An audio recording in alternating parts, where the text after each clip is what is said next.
Ok.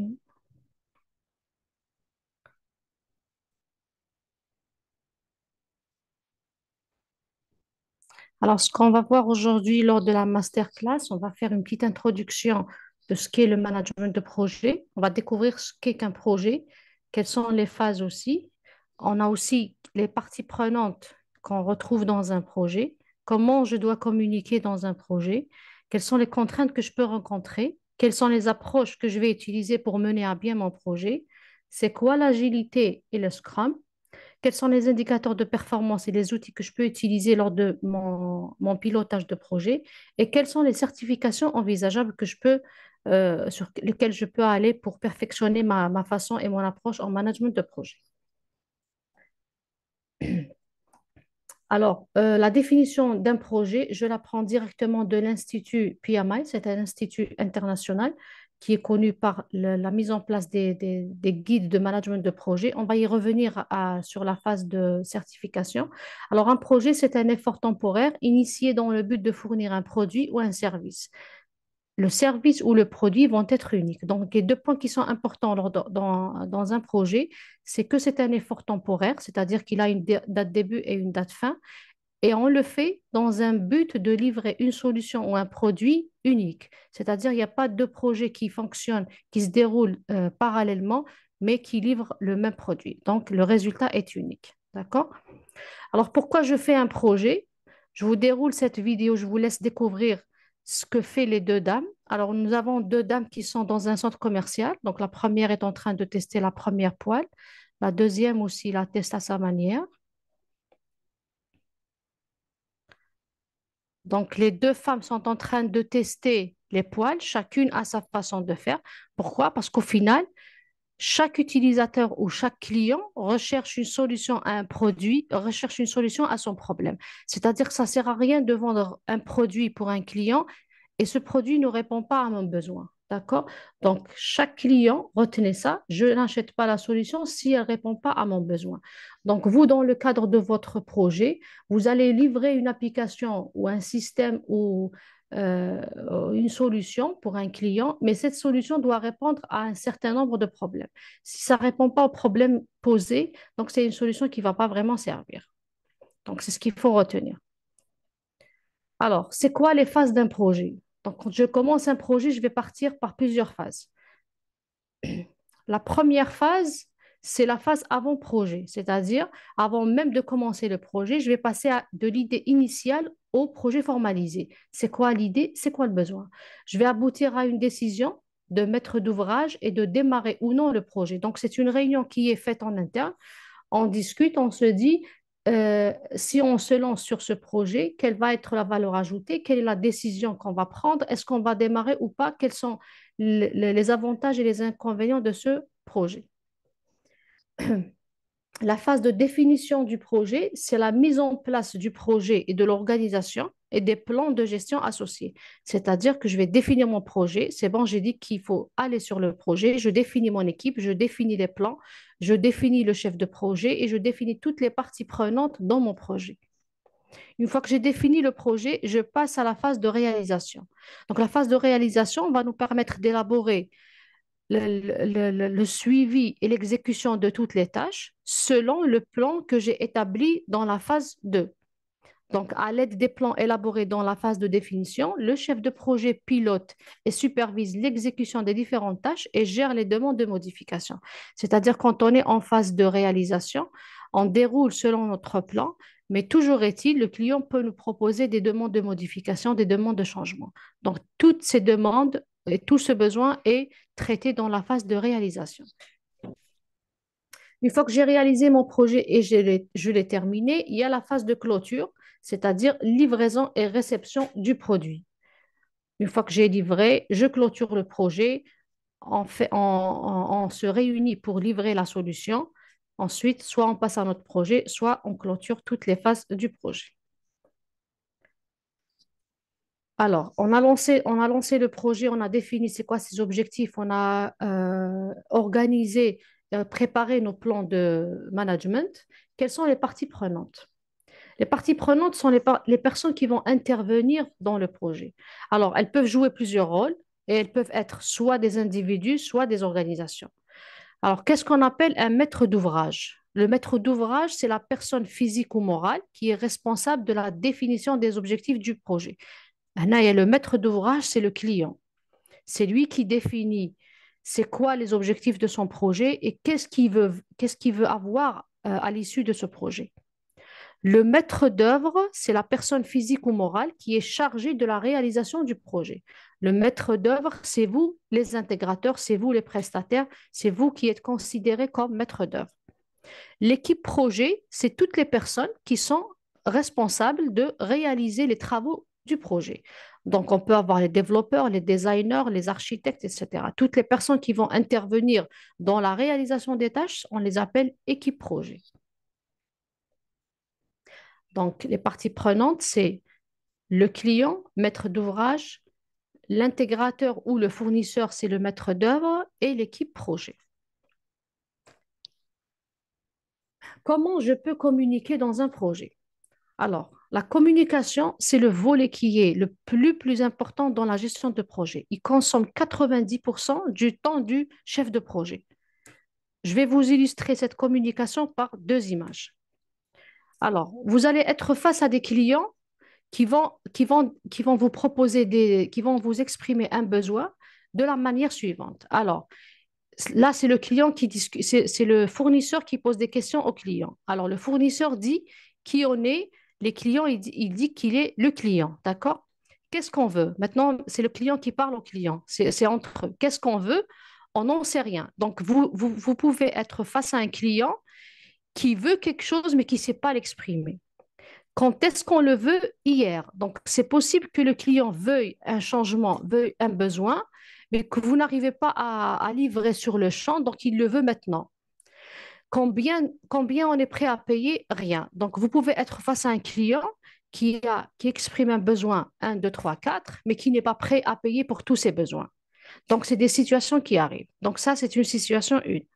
Situation 2, vous êtes le chef de projet, vous avez une équipe de projet, ou c'est vous qui êtes dans la situation de ce bonhomme en bleu. Donc, vous avez envoyé un email. Vous n'avez pas reçu de réponse. Qu'est-ce que vous allez faire? Vous allez encore une fois écrire un texto pour la personne. Toujours est-il, la réponse n'est pas là, vous n'avez pas reçu de réponse. Qu'est-ce que vous allez faire? Vous allez envoyer un autre mail. Donc, la situation d'envoi de mails répétitifs sans feedback et sans réponse, c'est ce qu'on appelle harceler la personne ou la spammer. Donc, si vous envoyez un email, vous contactez la personne, vous contactez, et ça c'est valable que ce soit avec le client ou entre équipes projet. Vous envoyez un premier mail, un deuxième mail, il n'y a pas eu de réponse, il faut toujours penser à contacter la personne. Du coup, quand on favorise la communication en management de projet, on parle de la communication active. On est plus dans la communication face-to-face, c'est-à-dire je vais aller vers la personne et discuter avec elle dans le cas où on travaille en présentiel. Je peux organiser un call Teams ou à travers toutes les solutions de visioconférence pour mieux comprendre le besoin. Pourquoi? Parce qu'au final, on va faire une collaboration et un travail collectif entre tous les membres de l'équipe. Et quand je fais de la collaboration, de l'écoute active et du face-to-face, je vais avoir un feedback. Là, c'est la situation de la personne qui a envoyé trop de mails sans recevoir de réponse. Donc, si au bout du deuxième mail, vous n'avez pas de réponse, n'allez pas rédiger un troisième ou un quatrième email. Il faut plutôt contacter la personne, prendre de ses nouvelles et voir pourquoi vous n'avez pas eu de réponse.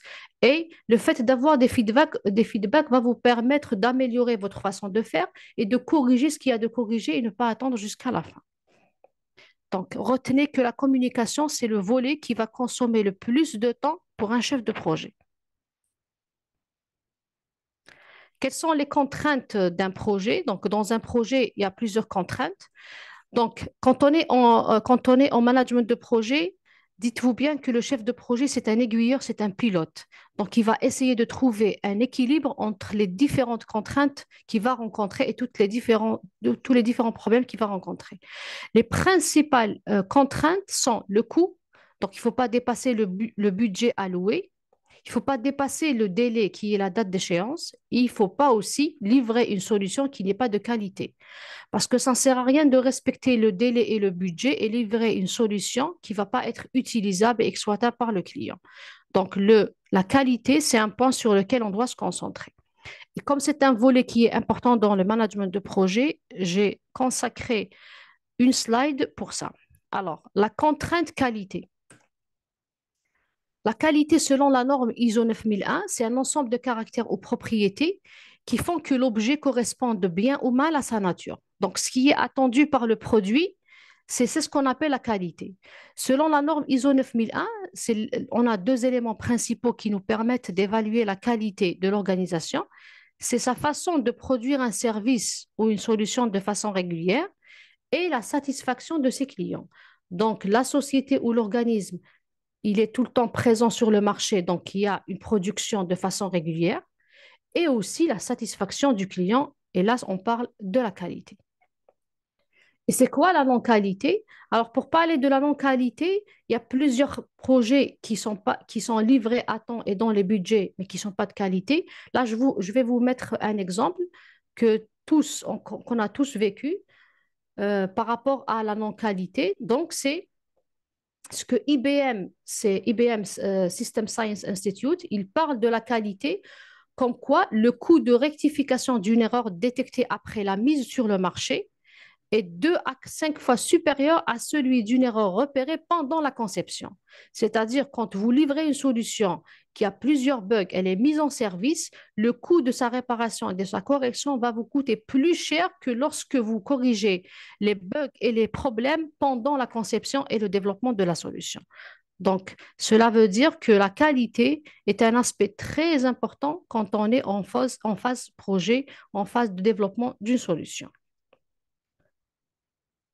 Dans quel domaine on peut appliquer la qualité? Tous les domaines sont concernés par la qualité, que ce soit une livraison d'un bien de consommation, d'un développement web, des produits manufacturés, des projets industriels ou développement de logiciels. Tout ce qu'on mène comme projet, tout livrable, toute solution ou service qu'on livre au client, il est censé avoir un aspect qualité, un aspect de haute qualité. Donc, c'est un volet important. Pour vous donner un exemple, pour une expérience de mauvaise qualité ou une expérience qualité d'un utilisateur, c'est un scénario qu'on a tous vécu. Donc, on est face à un site web, on essaie de se connecter, il y a des erreurs qui s'affichent, il y a des cookies, il y a des formulaires compliqués, il y a des bugs, il y a des navigations compliquées, un message que je ne comprends pas. Qu'est-ce que je vais faire comme utilisateur? Je vais complètement me déconnecter et je ne vais plus accéder à ce site web. Donc, ça, c'est un exemple de non-qualité. Pourquoi? Parce que cet utilisateur voulait tout simplement se connecter à un site qui fonctionne avec une navigation agréable et un contenu de service de qualité. Donc, il ne voulait pas trop se compliquer l'existence, il voulait un site accessible et rapide. Il y a une solution ou un modèle qu'on appelle modèle VPTCS. C'est un modèle qui va nous permettre de livrer un site web ou une application web en respectant les valeurs suivantes. La visibilité, la perception, la technique, le contenu et le service fourni à travers le site web ou l'application web. Donc, quand on parle de perception technique et contenu, vous l'avez sûrement entendu parler de ce terme user interface. Et quand on parle de toutes ces valeurs, on parle de user experience. D'accord? Donc là, j'ai partagé avec vous une expérience et que vous avez sûrement tous vécu à travers un site web, une application mobile, c'est la même chose. Donc, toutes ces expériences vont faire que l'utilisateur va se déconnecter et on va le perdre. Et si on perd un client, c'est-à-dire que tout le projet est tombé à l'eau. Donc, ce qu'on avait fait, tout le temps qu'on avait perdu, le budget alloué n'avait pas servi à grand-chose. D'accord? On va détailler un petit peu ce que c'est qu'un user interface et user experience. Alors, user interface, c'est l'apparence finale du site web et l'interaction de l'utilisateur avec l'interface web. Donc, quand on parle de user interface, c'est l'apparence finale. Donc, le produit final, la première chose que je détecte quand j'utilise une application ou une solution, c'est l'interface de la solution. Plus elle est conviviale, plus ça donne envie de l'utiliser. Donc, vous, dans le cadre de votre projet, travaillez un petit peu sur la partie interface. Comme ça, vous allez avoir une solution qui donne envie d'être utilisée et qui répond à un besoin du client. Donc, le user interface, c'est une personne qui est appelée UI designer. C'est une personne qui va travailler sur l'interface, qui va en créer une interface attrayante, pratique, intuitive et facile d'utilisation. Donc, il ne faut pas trop se compliquer la chose. Il faut que les applications que vous allez développer ressemblent, euh, minimum à 80% ou 70% aux applications qu'on utilise quotidiennement dans nos téléphones ou sur les tablettes, etc. User experience, c'est le ressenti et la perception de l'utilisateur lorsqu'il consulte le site web. Donc, quel est son ressenti et quelle est sa perception quand il utilise l'application? Et là, ça demande beaucoup, beaucoup d'empathie et beaucoup d'anticipation. Vous allez vous mettre à la place de l'utilisateur pour imaginer quel sera son ressenti et sa perception quand il consulte et utilise l'application. Donc, on aura besoin d'un UX designer. Donc, celui-là, il va faire la conception centrée sur l'utilisateur pour une expérience plus agréable possible. Donc, plus l'application est agréable, plus l'utilisation d'ILH va devenir plus optimale et plus bénéfique pour l'utilisateur. Quand on est en mode projet, on l'a dit tout à l'heure, parmi les parties prenantes, nous avons les développeurs, etc., toutes les personnes qui sont là. Mais quelle est la personne qui va nous garantir que le produit qu'on va livrer est de qualité? Donc, je suis développeur, je développe l'application. On a une personne qui est un chef de projet à qui on va livrer la solution et le module développé. Le chef de projet va communiquer au client que le produit est fini ou la partie, ce module est fini, qui peut le tester. Donc, si je passe du développeur, si le développeur communique au chef de projet directement et le chef de projet communique avec le client, la solution, on n'est pas sûr qu'elle va être de qualité. Il faudra d'abord tester la solution en interne avant de la livrer au client. C'est l'image de l'intégrateur qui est derrière, d'accord? Donc, on aura besoin d'une personne qui est le testeur qualité. C'est quoi son rôle? Il est spécialiste de la chasse des bugs et il est garant de la qualité du produit avant sa mise en service. Développeur a développé le module, il le fait passer au testeur qui va tester toutes les fonctionnalités et tous les scénarios envisageables dans l'application. Une fois que c'est fait, donc là, c'est la définition du done, donc la solution est prête. C'est à ce moment-là que je la présente au client. On ne fait pas de dev directement sur un environnement et on donne accès au client pour tester sans avoir fait des tests en interne. Ça, c'est l'image de l'intégrateur et c'est votre image qui est derrière. Donc, plus vous focalisez sur la solution, plus vous focalisez sur la qualité du produit à livrer, mieux c'est. Cela ne veut pas dire qu'il n'y aura pas de bugs. Il y aura toujours des bugs que le client va détecter, mais 90% des bugs vont être détectés avant même de lui présenter le produit. D'accord? Donc, on a discuté maintenant de deux aspects différents, en plus de toutes les phases du projet. La communication, c'est 90% de la gestion de projet et l'aspect qualité, en plus de la gestion des délais et des coûts. Il y a d'autres contraintes que je n'ai pas abordées dans cette présentation, c'est contraintes ressources, contraintes disponibilité aussi. Parfois, vous pouvez trouver un développeur qui est disponible en part-time qui n'est pas tout le temps efficace, qui ne collabore pas avec les équipes de projet, ça aussi, c'est une contrainte. Mais c'est la façon de gérer les ressources, c'est un autre volet, mais ça fait partie des contraintes du projet. D'accord? Alors, c'est quoi l'assurance qualité et c'est quoi le contrôle qualité? Du moment qu'on a parlé de la qualité, il y en a certains parmi vous qui ont entendu parler de l'assurance qualité, il y en a qui connaissent aussi c'est quoi le contrôle qualité. Alors, la différence entre eux, c'est le moment d'intervention. Alors, l'assurance qualité, c'est une approche proactive, c'est-à-dire que je fais une prévention des défauts dans le process de fabrication. Je suis dans l'approche Kaizen, donc c'est les principes d'amélioration continue. Je fais des petites améliorations chaque jour. On a le lean management aussi, donc éviter tout ce qui est déchets, tout ce qui est perte de temps. Donc l'assurance qualité, c'est une approche proactive. Donc quand je suis dans la conception de ma solution, j'essaie de maximiser le plus mes process pour ne pas avoir beaucoup de bugs et beaucoup de problèmes. Le contrôle qualité vient après, donc c'est une approche curative, c'est-à-dire que j'ai identifié des problèmes et je vais les corriger. Donc c'est l'identification et la correction des défauts du produit. D'accord? Donc l'assurance qualité, c'est une approche proactive. Le contrôle qualité, c'est l'approche curative.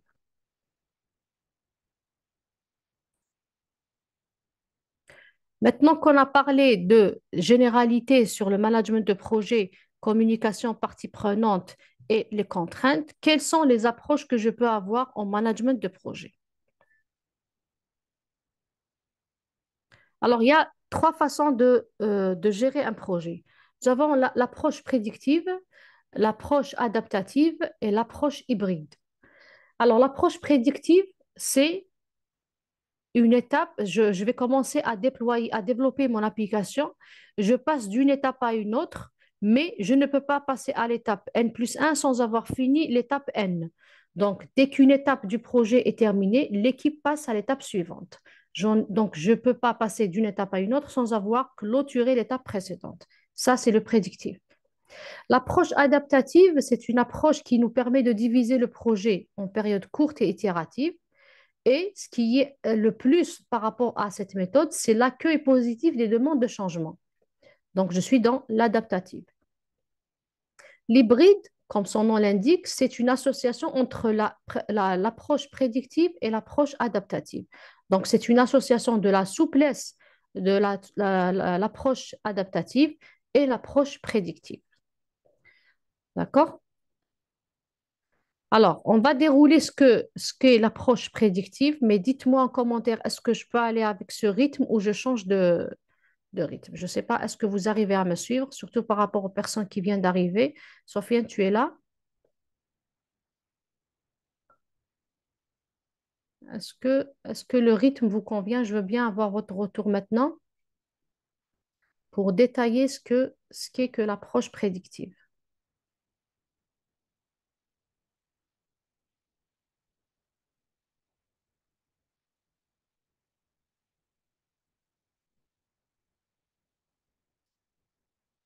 Bon, je ne vois pas les commentaires. Mhm. Oui, ça me va, c'est bon pour moi. Ok, très bien.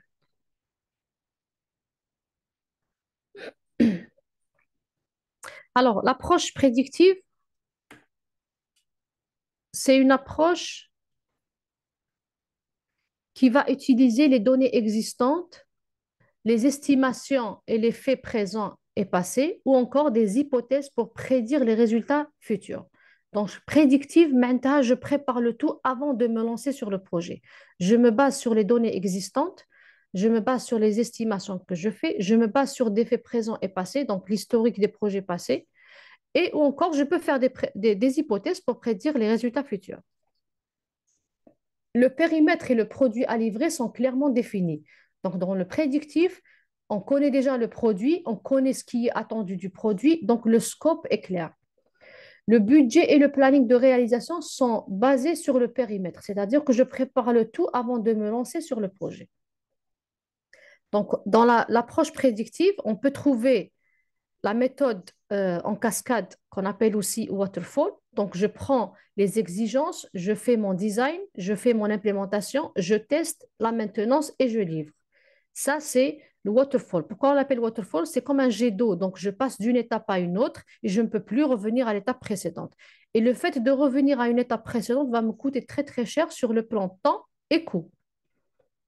Nous avons aussi le cycle en V. Le cycle en V, c'est la définition des besoins. Donc, je fais l'étude de faisabilité, j'étudie les spécifications nécessaires, je fais de la conception générale, je fais une conception détaillée, je réalise, je fais des tests unitaires en interne, des tests d'intégration, je valide ma solution et je donne au client pour recéter, c'est-à-dire pour tester le produit.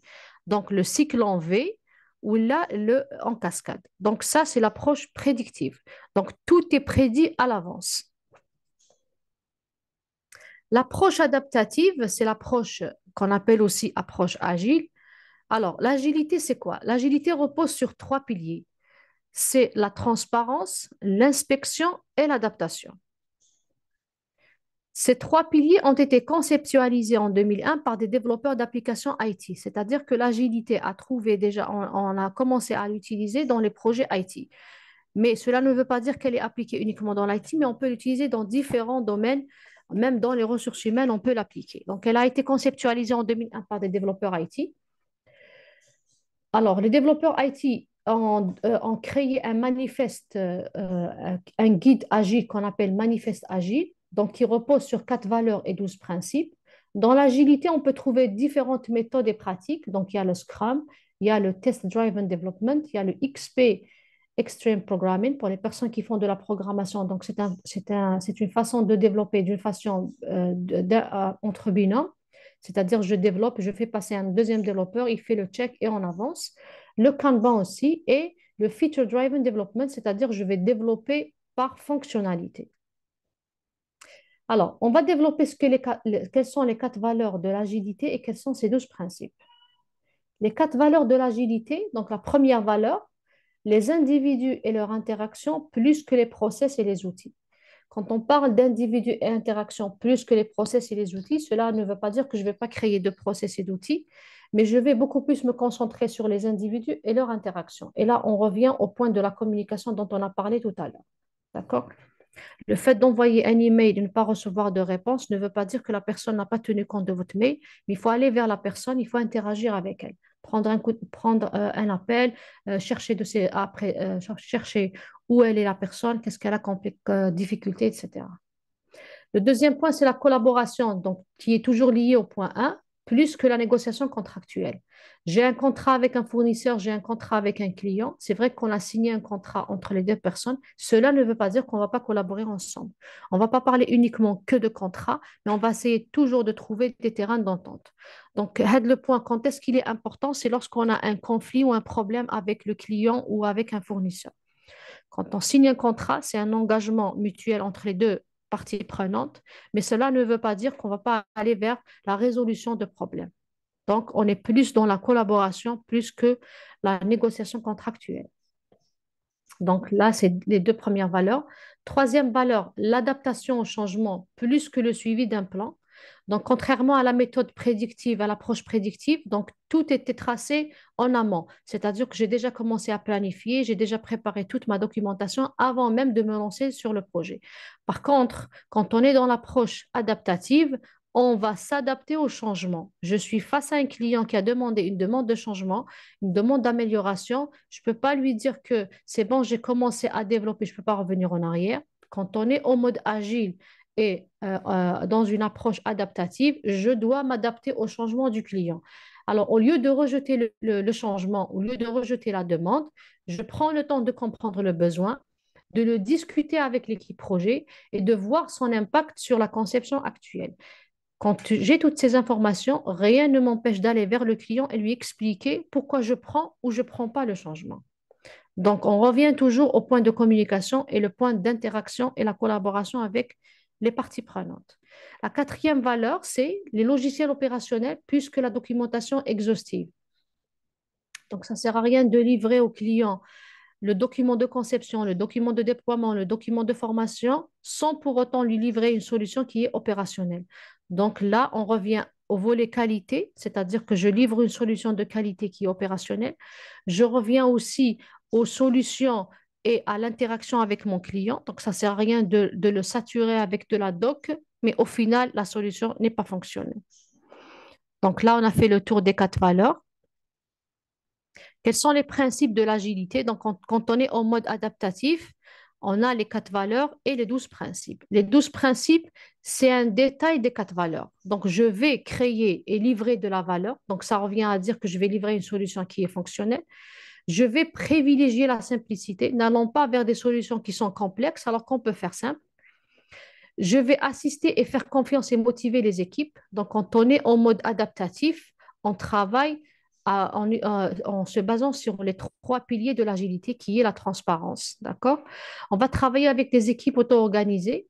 Donc, n'allons pas regarder dans le détail ce que l'équipe fait. Nous avons un besoin. L'équipe travaille sur le besoin. On se donne une date fixe. On se réunit pour discuter le besoin, où est-ce qu'on en est et quel est l'état d'avancement. On va favoriser les interactions face-to-face. Donc là, ça revient au volet communication et c'est la collaboration. Accueillir favorablement les changements, ce qu'on avait dit tout à l'heure, c'est-à-dire que tant que le client vous demande un changement, il ne faut pas le rejeter, il faut plutôt le discuter. Assurer une coopération entre le client et l'équipe.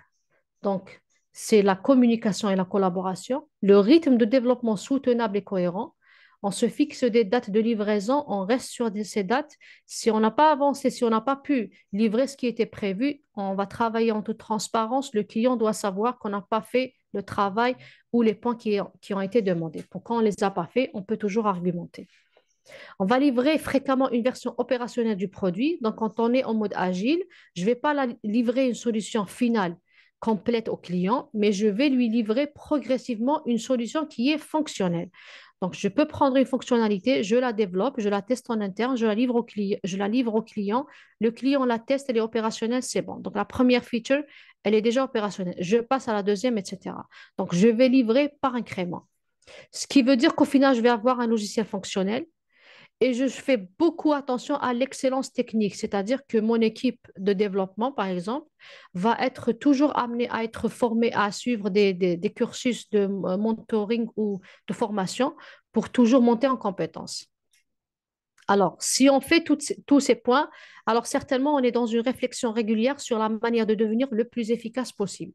Donc, ça ne sert à rien de rester sur une méthode et une façon de travailler sans pour autant revoir la façon de faire. On a livré une solution à un client. Rien ne nous empêche de nous rencontrer, de faire le point. Quels sont les points qu'on a bien fait? Quels sont les points qu'on n'a pas bien fait? Quels sont les points qu'on peut améliorer? Donc, on s'inscrit là dans un process d'amélioration continue. D'accord? Alors, comme on a dit tout à l'heure par rapport le Scrum, donc si vous vous rappelez, si on revient ici, alors on a plusieurs méthodes et pratiques. Donc, j'ai énoncé quelques-unes seulement. On va plutôt parler de la méthode ou du framework Scrum. Est-ce que pour les 4 valeurs et 12 principes, c'est clair? Comme ça, quand je vais avancer sur le Scrum, c'est une continuité. Je veux bien avoir vos commentaires, s'il vous plaît. Yes, yes. Alors, 5 yes, je me lance. 3. Est-ce que c'est bon?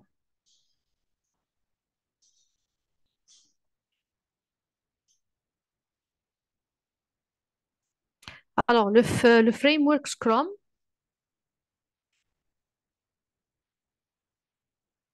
alors qu'est-ce que signifie le terme Scrum? Alors, le terme, c'est un terme anglais qui signifie mêlée et qui s'inspire du rugby. Donc, c'est un sport qui requiert une équipe soudée, avançant dans la même direction. Donc, le point fort de ce terme Scrum, c'est le fait de travailler en équipe et qui nous permet d'avancer dans la même direction. C'est-à-dire que tout le monde travaille pour le même but, pour livrer la solution. Donc, l'équipe avance ensemble et reste prête à réorienter le projet au fur et à mesure de sa progression. Donc, chaque fois qu'on avance, on se fait un point en interne. Est-ce qu'on est bon? Est-ce qu'on n'est pas bon? Quels sont les points qu'on peut améliorer? Alors, le Scrum, c'est quoi ces principes? Déjà que ce n'est pas une méthode, c'est un framework, c'est-à-dire que c'est un cadre de travail.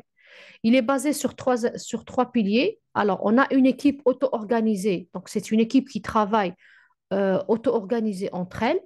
On a une livraison itérative, c'est-à-dire que je vais livrer par incrément et par itération pour un dernier but, la satisfaction du client. Donc, le cadre de travail, une équipe auto-organisée, une livraison itérative et une satisfaction client.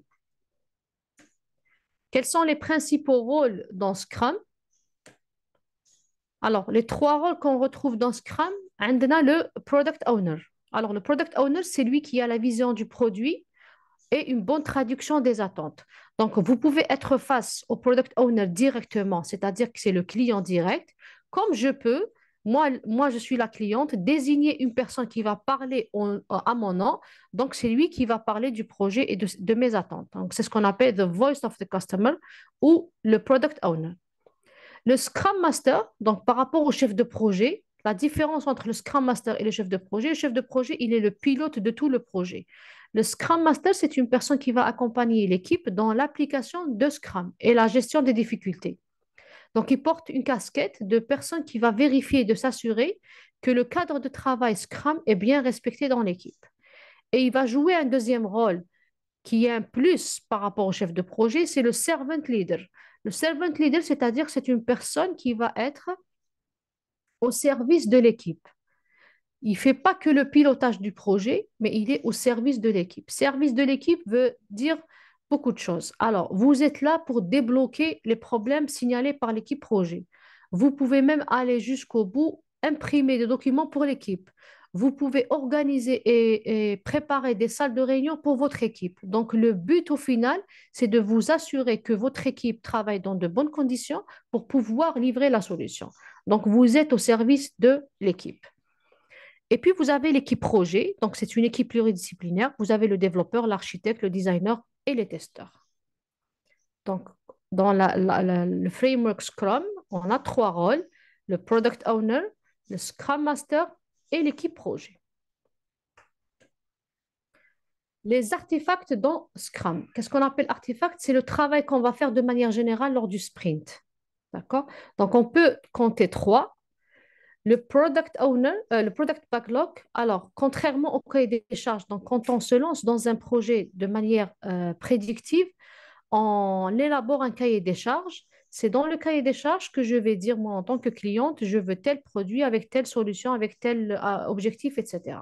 Contrairement à la méthode adaptative, je vais créer un product backlog qui va représenter mon cahier des charges, mais d'une façon très, très réduite. Je vais parler de user stories. User stories, c'est-à-dire que je vais raconter ce que j'ai envie de faire dans cette fonctionnalité. La user story, elle a trois informations, plutôt quatre. Donc je vais dire moi en tant que, on va prendre un exemple, par exemple un agent administratif. Moi en tant qu'agent administratif, je veux me connecter à l'application pour, par exemple, éditer toutes les fiches du personnel que je gère. Ça, c'est une histoire. Donc, c'est user story. Comment je saurai que j'ai répondu à la user story de mon utilisateur? Je dois créer des acceptance criteria. C'est les critères d'acceptation. Donc, quels sont les critères qui vont dire que cette user story a été faite convenablement et qu'elle répond aux besoins du client? D'accord? Donc, dans la méthode prédictive, on rédige un cahier des charges global qui va englober tous les besoins du projet. Quand on travaille d'une manière adaptative, on va créer, selon le framework Scrum, un product backlog qui va nous permettre de créer les user stories. C'est des histoires, comme son nom l'indique, pour imaginer tous les scénarios possibles et quels sont les critères qui vont dire que j'ai bien développé la user story ou pas. Donc, c'est un travail qui se fait avec les acteurs principaux du framework, donc le product owner, le Scrum Master et l'équipe projet. Comme ça peut se faire entre le Scrum Master et le product owner. Ensuite, c'est le Scrum Master qui va communiquer à l'équipe. Donc, tout dépend du projet. Mais généralement, dans les méthodes adaptatives, c'est des réunions qui sont collégiales. Donc, c'est des réunions qui se font avec toutes les équipes. Une fois que j'ai défini le product backlog, je vais définir mon sprint backlog. Le sprint backlog, c'est une partie du product. Donc, il représente le cahier des charges dédié au sprint en cours. Quand je suis sur le product backlog, là, je vais reprendre toutes les user stories que je veux. Dans le sprint backlog, je prends uniquement les fonctionnalités que je vais développer. Donc, ça représente un mini cahier des charges dédié au sprint en cours. Quand je suis dans le sprint, je vais livrer au client par incrément. C'est-à-dire que je vais lui livrer un produit fini, mais pas d'un coup. Mes premiers sprints, je vais lui livrer le petit carton. Le deuxième sprint, je vais lui livrer le grand carton. Je mets le petit objet dans le carton, c'est le sprint 3, etc. Donc, je vais livrer progressivement au client. Comme ça, il va voir l'avancement du développement. Il va découvrir sa solution qui est en cours de développement. D'accord? Est-ce que c'est clair jusqu'à maintenant?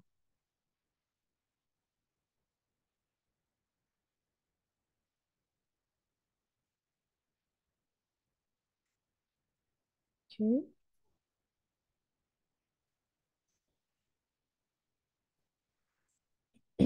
Alors, quand on utilise le framework Scrum, il y a des événements dans le Scrum qu'il ne faut pas négliger, c'est le sprint planning. Le sprint planning, c'est la fixation des objectifs du sprint. Ce qu'on avait dit tout à l'heure, le product backlog contient toutes les user stories. Je vais définir un sprint qui contient les user stories sur lesquelles je vais travailler. Pour définir ces user stories, on va les faire lors d'une réunion qui s'appelle le sprint planning, c'est-à-dire qu'est-ce que je vais développer dans le sprint. Je commence mon sprint généralement on les fait en 2 semaines ou max 4 semaines selon la complexité du projet. On se donne 2 semaines pour développer les fonctionnalités fixées dans le sprint planning. Pendant les 2 semaines, l'équipe ne va pas travailler d'une manière indépendante ou distante. On se fixe chaque jour des réunions de 15 minutes qu'on appelle le daily meeting. C'est des réunions entre l'équipe projet, entre développeurs en présence du Scrum Master ou sans. L'équipe projet va discuter ce qu'elle avait fait hier, ce qu'elle va faire aujourd'hui et quels sont ses problèmes quels sont les problèmes qu'elle a rencontrés. S'il y a des blocages, c'est le moment de les signaler pour les débloquer. Donc, c'est tous les jours des réunions de 15 minutes max. On l'appelle daily stand-up parce qu'on peut le faire. On peut le faire debout, on peut le faire à distance. L'essentiel, c'est des réunions de 15 minutes pour discuter des points qui ont été faits avant, les points qui vont être faits aujourd'hui et quels sont les blocages qu'on a rencontrés.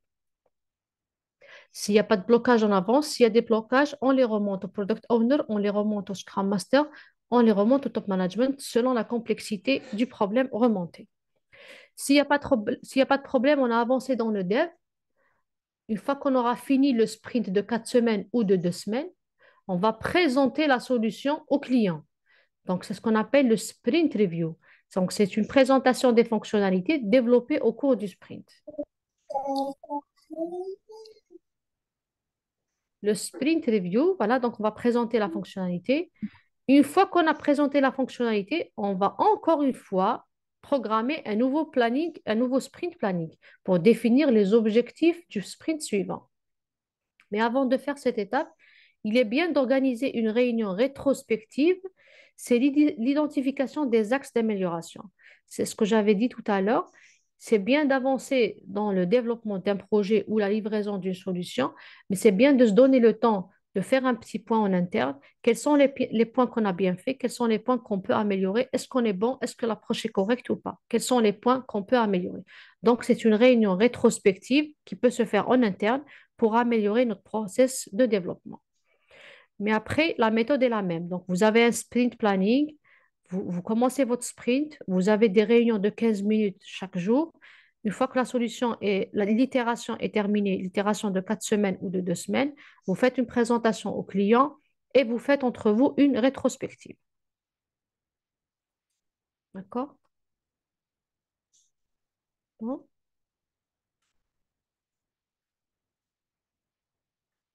Alors, quels sont les indicateurs de performance? C'est-à-dire comment je saurai que j'ai bien développé ou que l'état d'avancement de mon projet est optimal.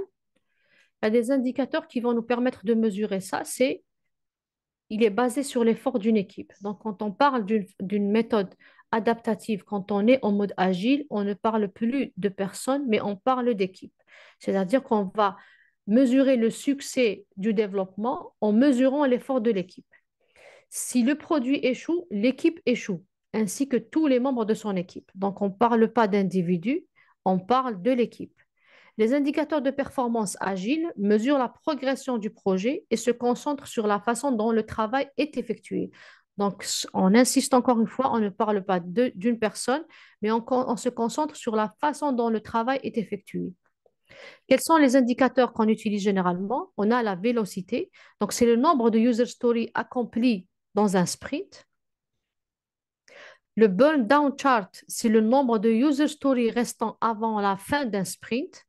Donc, on peut toujours, durant le sprint, regarder est-ce qu'on avance bien ou pas, quel est le nombre de user stories qui nous reste pour finaliser le sprint. Et s'il y a des sprints, s'il y a des user stories qu'on n'a pas pu finir dans le sprint, rien ne nous empêche de les décaler pour le sprint suivant. Il faut juste expliquer pourquoi il y a eu ce décalage. Est-ce que c'est un problème de temps? Est-ce qu'on n'a pas pu avancer sur les autres user stories?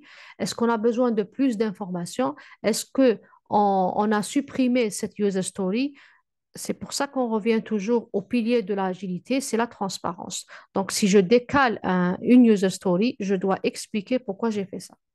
Je l'explique en interne et je l'explique au product owner qui est mon client. Le burn-up chart, c'est l'avancement du travail réalisé par rapport à sa globalité. Donc, qu'est-ce qui me reste pour finaliser tout le projet? D'accord?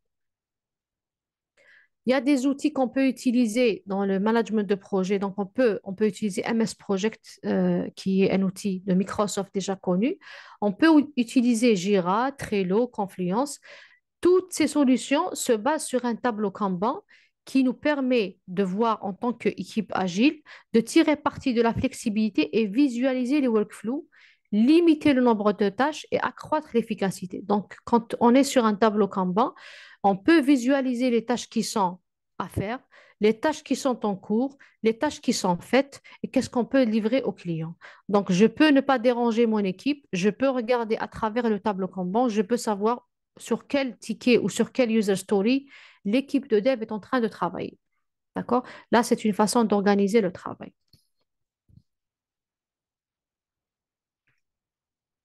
Quelles sont les certifications qu'on peut envisager quand on veut être un bon chef de projet? Donc, il y a deux. Le Project Management Institute, PMI, qui propose plusieurs certifications basées sur différents standards. Donc, on a le CAPM. C'est une certification qui ne nécessite aucune expérience professionnelle. Je veux débuter en tant que chef de projet. Je vais aller sur cette certif.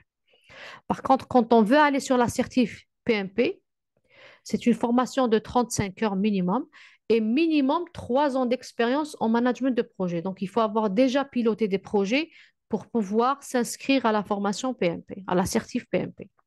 Donc, ces deux certifs sont basés sur le PMBOK. Donc, c'est un guide qui a été élaboré par des experts en management de projet. Donc, c'est des experts en management de projet qui ont élaboré un guide qui contient toutes les informations et toutes les étapes qu'on doit étudier, dont il faut tenir compte quand on pilote un projet. Donc, le PMBOK, moi-même, je suis en train de préparer une certification en PMP. Donc, le dernier PMBOK, il se focalise sur l'approche prédictive et l'approche agile, mais beaucoup plus sur l'agilité. Donc, l'agilité, c'est l'approche la plus utilisée actuellement. Pourquoi? Parce qu'on est face à des clients qui ont un besoin, mais ce besoin n'est jamais fixe dans le temps. Donc, vous pouvez commencer à travailler sur une fonctionnalité. Quand vous la présentez au client, il va toujours et presque à 80% changer ou proposer des améliorations ou des demandes de changement. Donc, le PMBOK, c'est un guide qui va vous permettre de mener à bien votre projet et quelles sont les bonnes pratiques pour livrer une solution et créer de la valeur pour les clients. Il y a aussi le Scrum. C'est une certification qui est délivrée par le scrum.org. C'est aussi une communauté qui valide et certifie la bonne connaissance et la maîtrise de Scrum. Donc, si vous êtes sur la certification PMP, vous allez découvrir et l'approche prédictive et l'approche adaptative. Et vous allez même étudier le framework Scrum. Donc, le PMP, il contient déjà le Scrum. Si vous êtes dans le Scrum, vous allez uniquement travailler sur le découvrir et valider votre connaissance sur l'approche et le framework Scrum. Donc, vous n'allez pas travailler sur le prédictif, vous allez uniquement découvrir le Scrum. Moi, si vous permettez, je peux vous conseiller le PMP parce que c'est une formation, parce qu'il faut pas se concentrer uniquement sur une façon, une approche bien déterminée, parce qu'il y a des projets qui sont gérés d'une façon agile, il y a des projets qui sont gérés d'une manière hybride. Donc, dans l'hybride, par exemple, il y a une partie d'un projet qui est régi par une réglementation. Là, vous n'avez rien à adapter, vous êtes obligé de vous aligner avec la loi. Donc, vous êtes plutôt dans le prédictif. Par contre, il y a des parties d'un projet sur lesquelles vous pouvez être agile. Là, vous allez appliquer l'agilité. Donc, le PMP, c'est une formation qui va vous permettre de développer les deux compétences, de connaître les limites de chacune et aussi d'être flexible et de porter les deux casquettes lorsque vous êtes dans un projet hybride. Là, j'ai fait le tour. J'ai pris moins de temps que prévu. Je me concentre beaucoup plus sur les images. Je vous donne le temps de poser vos questions et quelles sont les problématiques que vous avez déjà rencontrées. Si vous avez déjà commencé à élaborer votre projet, quelle est votre approche et quelle est votre vision selon ce que je viens de partager avec vous. Sofiane, je ne sais pas, ce que tu es toujours en ligne? Oui, oui, oui, je suis là. Très bien. OK, Sofiane. Merci, merci beaucoup, Rania.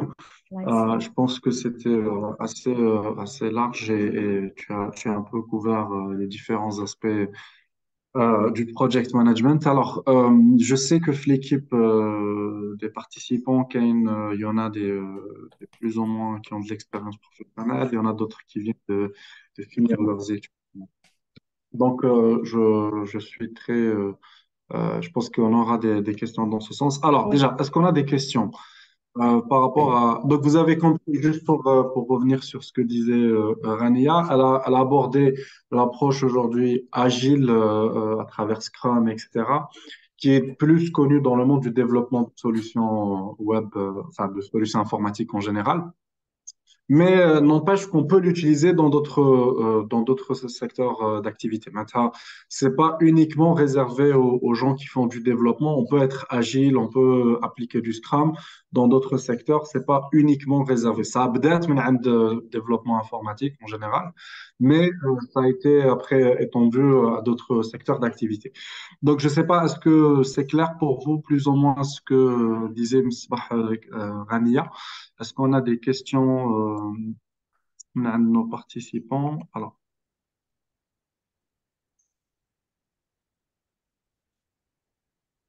wow. Alors, Rania, moi, je voudrais juste Tanit, revenir avec toi sur la certification, Mhm. parce que je pense que pour nos participants, il y en a qui veulent se former et être certifiés. Donc, pour la certification, que ce soit PAMP ou Scrum, alors, maintenant, les 35 heures à peu près, en termes de budget, ça représente quoi à peu près pour se faire certifier? Alors là, Alors, parce qu'il y a la partie formation, à peu près, si tu pouvais nous donner juste un budget formation et aussi la certification, l'examen lui-même, très bien. on parle à peu près de combien aujourd'hui? Alors, la formation en elle-même, donc 35 heures minimum, c'est dans les coûts de 170 000 dinars pour les 35 heures. Donc, à partir de 160 000, déjà la formation, la plupart des centres de formation, ils la font à ce budget, d'accord, à ce prix. Donc, cent Mhm. soixante mille, d'accord, pour les 35 heures. Une fois que le candidat a cumulé les 35 heures, il a une année, il peut s'inscrire sur le portail PMI pour planifier son examen.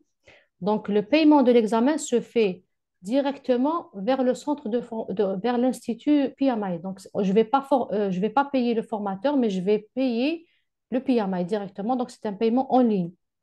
Et on paye en dollars ou en euros. Donc, c'est dans les coûts de 80 000 dinars algériens. D'accord? Et à partir du moment où je m'inscris sur le portail pour passer mon examen, j'ai une année. Donc, je m'inscris dans le portail pour être parmi les participants qui vont passer l'examen et j'ai une année pour passer mon examen. Donc, Meshi, au moment où je m'inscris, je dois passer l'examen le lendemain. Je planifie mon examen, par exemple, pour le mois de mars de l'année prochaine. Donc, je peux le planifier, mais j'ai une année pour le passer. Il ne faut pas que je dépasse la date. Est-ce que c'est clair? L'avantage quand je m'inscris sur l'avantage quand je passe la certif PMP, c'est qu'une fois que j'ai cumulé mes 35 heures, je peux être membre du PMI. C'est des frais supplémentaires aussi. Pourquoi? Parce que quand je suis membre du PMI, je vais toujours être au courant des nouvelles approches et nouveaux standards de management de projet. Et c'est un prérequis pour passer l'examen. Donc, le PMI vous oblige d'un côté d'être membre pour passer l'examen. Être membre, on peut dire que c'est un coût supplémentaire, mais c'est très bénéfique pour le chef de projet qui veut être d'actualité et qui veut suivre toutes les méthodes qui sont d'actualité et toutes les façons de faire. D'accord? Donc, on va assister à des webinaires gratuitement, on va assister à des formations gratuitement, on va ouvrir droit à télécharger beaucoup de documentation aussi. Donc, on paye, mais en contrepartie, on a beaucoup de services derrière. S'il vous plaît, pouvez-vous expliquer le tableau comptant avec un exemple? OK. Sofiane, c'est clair pour la réponse? Oui, oui, très clair, pardon. Très bien. Alors, Je me suis déconnecté un moment. très Oui, oui, bien. très clair, merci beaucoup. Aussi, il y a Alors, une je suis question. dans le chat. Il y a une question à la Kanban. Le Kanban, yes. Très bien. Alors, le Kanban, c'est un tableau. Là, par exemple, sans tenir compte de Kanban, on va parler dans la vie quotidienne. Quand j'ai une liste de tâches à faire, on a les post-it. on met qu'est-ce que je dois faire comme tâche, et quelles sont les tâches qui sont finies, quelles sont les tâches qui vont arriver. Donc, le Kanban, c'est ça l'avantage. C'est un tableau explicite. Donc, toi, en tant que Scrum Master ou chef de projet, tu n'as pas besoin de poser la question à chaque fois à ton équipe. L'équipe est autonome.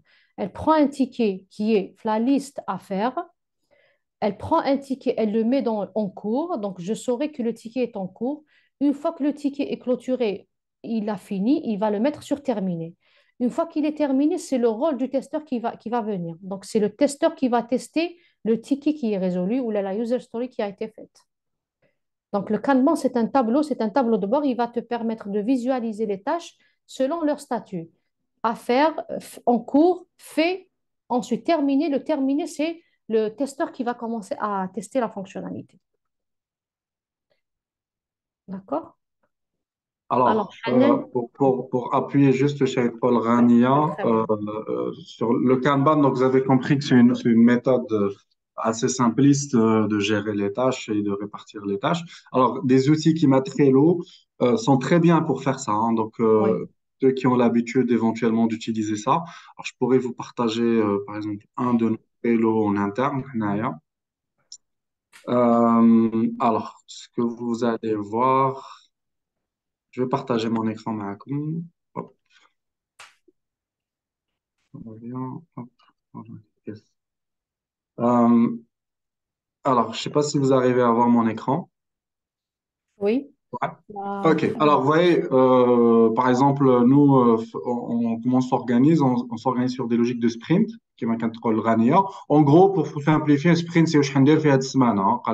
C'est une durée d'une semaine, qui est durée de 2 semaines, etc. Après, j'ai les to-do, ou d'accord? Ce que je dois faire, c'est-à-dire dans la journée, par exemple. Le doing, ce que je suis en train de faire. Et éventuellement, on a une colonne généralement done. Alors, راهي highlight. Alors, je vais la ramener maintenant, باش تبان لكم.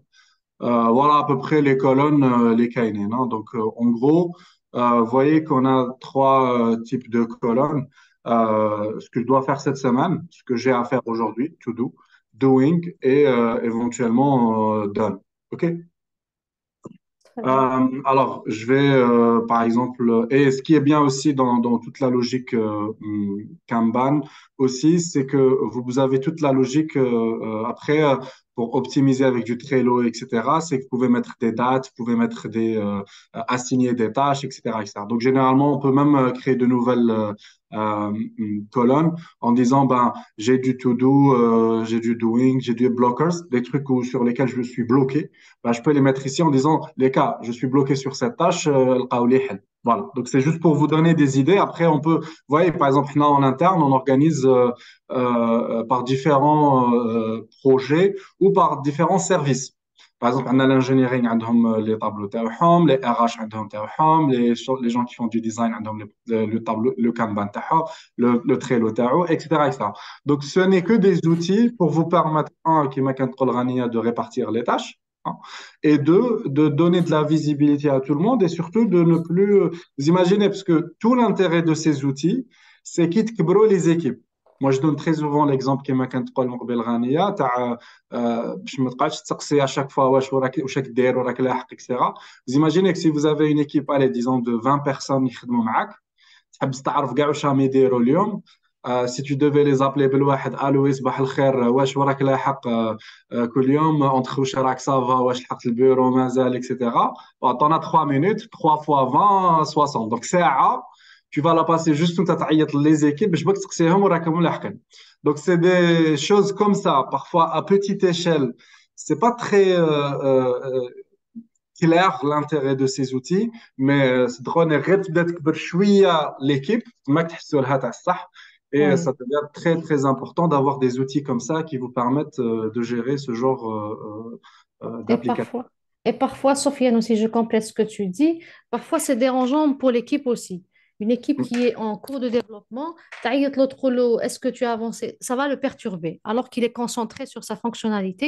Du coup, s'il note ça sur le Kanban, donc je peux visualiser et je peux prendre le temps de comprendre et de poser des questions directives pour pas déranger l'équipe. Voilà. Donc c'est une façon d'organiser le travail. Exact, exact. Très bien. Alors, si pour compléter aussi, je sais pas, Il n'y a Je pas vais d'autres voir questions. autre chose. Alors, est-ce qu'on a d'autres questions? Alors, c'était tellement clair. Vraiment pas besoin. Voilà. Alors, c'est très clair pour moi. Merci pour la présentation. On veut bien avoir vos commentaires, s'il vous plaît. Si vous me permettez, j'aimerais bien poser une Très question par bien. rapport Marhaba. à l'élaboration de cahier de charges. Donc D'accord? souvent il y a un malentendu par rapport aux personnes, c'est-à-dire qui est la personne qui Rédigé. doit rédiger le cahier des charges. Ça m'est arrivé lors de mes fonctions. J'ai piloté déjà un projet, l'acquisition d'une solution SAP, un TMS, un Transport Management System. Normalement, c'est l'équipe IT et l'équipe transport qui vont avoir une plus grande partie sur le cahier de charge, mais ils se vantent le carrom, ils se jettent la balle, etc. Donc, j'aimerais bien, c'est-à-dire sur ce stade, comment désigner les personnes qui doivent, en qui est la responsabilité de faire le cahier de charge par rapport à sa fonction. Alors, Hanaya, il y a pas de réponse optimale, il n'y a pas de bonne réponse sur la question. Parce que tout dépend de l'organisation et tout dépend de l'entreprise dans laquelle vous êtes. Cela ne veut pas dire que moi, si je suis IT, je suis partie prenante du cahier des charges. Vous, vous êtes dans la logistique aussi, vous êtes concerné par le cahier des charges. Normalement, il est élaboré par l'ensemble des équipes qui sont concernées par le projet. Chacun a une partie. On va de la partie mise en forme, il y a une personne peut-être qui est dans l'organisation qui est censée faire ça. Mais ما نقدروش نقولوا هكا d'ores et déjà que c'est X ou Y qui doit faire le cahier des charges. Tout dépend de l'organisation et de la taille et de l'organisation et du projet en lui-même. Donc, vous intervenez pour apporter un plus, comme يقدر l'IT aussi, il intervient. Donc, c'est pas, il n'y a pas de, à mon sens, on ne peut pas dire que c'est telle ou telle personne qui va faire en connaissance des projets qui sont déjà on connaît nos entreprises, on connaît nos organisations, donc il n'y a pas forcément une personne qui est responsable du cahier des charges. Ça se fait avec les achats, ça se fait avec les IT, avec l'équipe logistique, etc. Mm. En fait, pour aussi rebondir le Cheikh Al-Ghaniya, rédiger un cahier des charges, c'est tout un process Hmm. maintenant, qui fait intervenir aussi bien les parties prenantes en interne, mais parfois, pour la rédaction de cahier des charges, certaines entreprises en font appel aussi à des consultants, ça arrive, mais aussi on fait appel aussi à des partenaires, hein, maintenant, si on a des fournisseurs parfois avec lesquels on travaille, etc., etc. Parce qu'en fait, plus plus le cahier des charges est conséquent, plus l'impact est important, mieux vaut se faire conseiller et demander conseil aussi bien en interne et parfois on fait appel à des externes, dépendamment du projet, bien sûr, de la confidentialité, il y a donc d'autres points à prendre en considération. Donc, mais c'est vrai que ça peut être c'est un exercice très délicat. C'est pour ça que Hmm. c'est parfois vraiment des personnes les plus expérimentées qui ont le plus de connaissances, d'expériences qui font généralement les cahiers des charges. Alors, moi, je voulais juste, je ne sais pas si c'était clair pour toi, Youssef, ou pas, euh, par rapport à ta question. Moi, je voulais juste revenir avec toi, Rania, sur aujourd'hui, si on devait se préparer Ah, j'ai à- lancé. très bien, super. Euh, وانا فرحت كي شفتك في الطفاقي وقلت روحي زعما راني مشغول. regarde.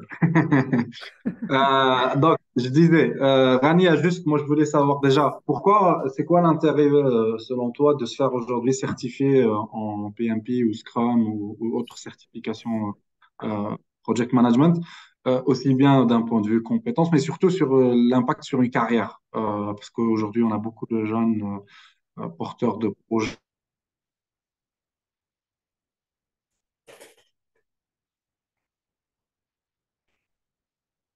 Ça coupe. futurs chefs de projet, chefs d'entreprise. Donc, déjà, c'est quoi l'intérêt de se faire certifier, de suivre la formation? Alors, le fait de se certifier en PMP, par exemple, c'est le fait d'être aligné avec les standards internationaux de management de projet. Quand je suis certifiée PMP, quand je parle d'une étape de projet ou une phase de projet, je parle un standard international. Donc, tout le monde va comprendre ce que je suis en train de dire. Et en plus de ça, on va s'aligner sur les bonnes pratiques. Donc, je ne vais pas gérer le projet selon ma conception et selon ma compréhension, mais je vais le gérer selon un process bien déterminé. Je vous donne un exemple dans le PMP. Donc, le PMP, il vous dit directement que je ne peux pas commencer un projet sans avoir défini la charte de projet. Dans la pratique, il y a des projets qui commencent sans pour autant avoir une charte. Donc, je commence le projet, je commence la conception d'ILO sans pour autant avoir la charte du projet. PMP, sans contrat, sans charte, je ne démarre pas. Après la charte, avec l'identification des parties prenantes. Je ne démarre pas le projet sans avoir identifié mes parties prenantes. Quelles sont les personnes qui vont intervenir tout au long du projet? Qu'elles soient parties prenantes internes, c'est-à-dire mon équipe de dev, ou là les prestataires auxquels je vais faire appel, ou les partenaires qui vont participer dans le projet. Ça, c'est une phase. Vous avez aussi l'identification des risques. Donc, avant de commencer un projet, il faut lister et identifier tous les risques potentiels. C'est une liste qui va être mise à jour au fur et à mesure. Mais ça, on démarre déjà avec une liste, d'accord? Donc, ce qui est bien quand on est certifié PMP, c'est une certif qui va nous permettre de cadrer notre façon de faire et d'organiser notre pilotage de projet. Je parle de PMP parce que c'est une certif que j'ai préparée. C'est aussi pareil pour le Scrum, sauf que, comme je l'ai dit tout à l'heure, le Scrum, il va parler uniquement du cadre de travail Scrum. Donc, c'est uniquement de la méthode agile. Par contre, quand on est PMP, on va parler des deux en même temps et on va pouvoir basculer d'un projet qui est piloté de façon itérative et d'un projet qui est piloté d'une manière prédictive. D'accord? Sauf que actuellement, le PMP, il est beaucoup plus focusé sur l'agile, mais il revient toujours vers la méthode prédictive parce qu'un projet peut être mené de différentes façons. Dans le même projet, comme j'ai dit, il peut être piloté de façon hybride. Donc, je peux basculer de l'agile vers le prédictif. En plus de ça, la formation, l'assertif ou la formation PMP, c'est une formation qui va vous permettre d'être sélectionné parmi d'autres. Donc, je peux avoir sur le marché plusieurs chefs de projet, mais qui va faire la différence? Qu'est-ce qui va faire la différence entre vous, chef de projet, et une autre personne? C'est le fait d'être certifié. C'est-à-dire que vous travaillez sur des normes standards, sur un standard, sur des bases qui ont été élaborées par les experts en management de projet. Donc, les experts en management de projet, c'est des experts du monde entier. C'est des Américains, c'est des Français, c'est des Anglais, etc., qui ont beaucoup d'expérience, qui partagent à travers leur guide PMBOK toutes les expériences et les scénarios possibles. D'ailleurs, même lors de l'examen, c'est un examen de 180 questions pendant 4 heures. Et pendant les 4 heures, vous allez découvrir tous les scénarios possibles que vous pouvez rencontrer dans un projet. Donc, c'est des situations que vous avez vécues déjà, ou là, c'est des situations que vous allez découvrir. Et c'est des mises en situation. Donc, il n'y a pas de parcourisme dans l'assertif, c'est plus une mise en situation. On vous propose un scénario avec 4 propositions et à vous de voir quelle est la solution qui est la plus tangible et la plus optimale pour résoudre le scénario. D'ailleurs, même l'assertif a comme deux façons de faire. Soit vous sélectionnez l'anglais, soit le français. Moi, je vous recommande de faire la formation en anglais. Comme ça, vous allez adopter déjà le, le, le, le, le langage et les termes anglais en management de projet, parce que beaucoup plus la documentation, elle est en anglais. Et là, ça ne va pas vous freiner pour gérer un projet avec un client qui parle uniquement anglais ou là avec un client qui parle les deux langues en même temps. Voilà. Très bien, merci Rania. De Alors, rien. J'ai une est-ce qu'on... question. Ouais, تفضل Abbas. Juste, c'est un cas réel. On a un projet et pour l'équipe Camel, on est en train de travailler sur ce projet-là. Juste à la fin, on a eu un produit, mais il n'était pas au top. C'est-à-dire, D'accord. c'est pas le produit qu'on voulait avoir. Malgré que l'équipe, elle a plusieurs réunions, plusieurs objectifs, qu'on a des intervenants à l'extérieur et même dans l'équipe. Mais en fin de compte, bon, pour moi, ils ont donné un résultat qui n'était pas à 100% ce que je suis en train de chercher pour le client. Parce D'accord. que Mais est-ce tu peux dire que moi-même, le client. ça? Qu'est-ce qu'on Ok. va faire? Déjà on est au point zéro. L'équipe, on voulait faire des remarques ou revenir ou chauffe ça n'était pas bien clair. Mais un travail de 6 mois après un résultat qui n'était pas satisfaisant à 100%, je me dis on est en mode pause. Ça devrait presque Très toute bien. l'équipe. Alors, comment réagir face à des situations?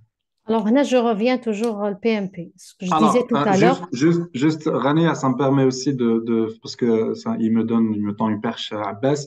Ça me permet aussi de rebondir. Juste si tu pouvais aussi réaborder les rôles, que c'est ce soit ça, c'est ça. PO et les testeurs, etc. Voilà.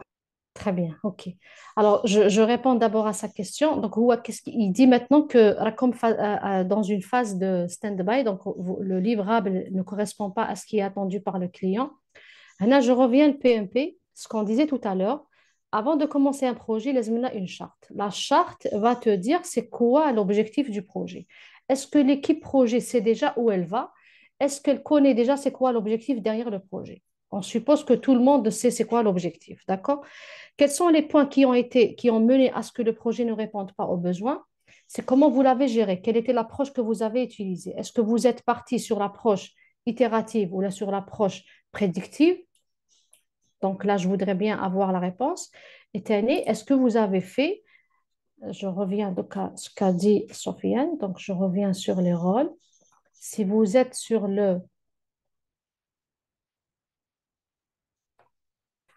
alors je vais partager, si vous êtes sur la méthode prédictive, itérative, est-ce que l'écran est visible? C'est bon pour l'écran, Sofiane? Mazal, non. Chez moi, Mazal. Non. Attends. Partager écran. Partager. Partager. Voilà, là, Là, là, c'est on bon. voit. Très bien.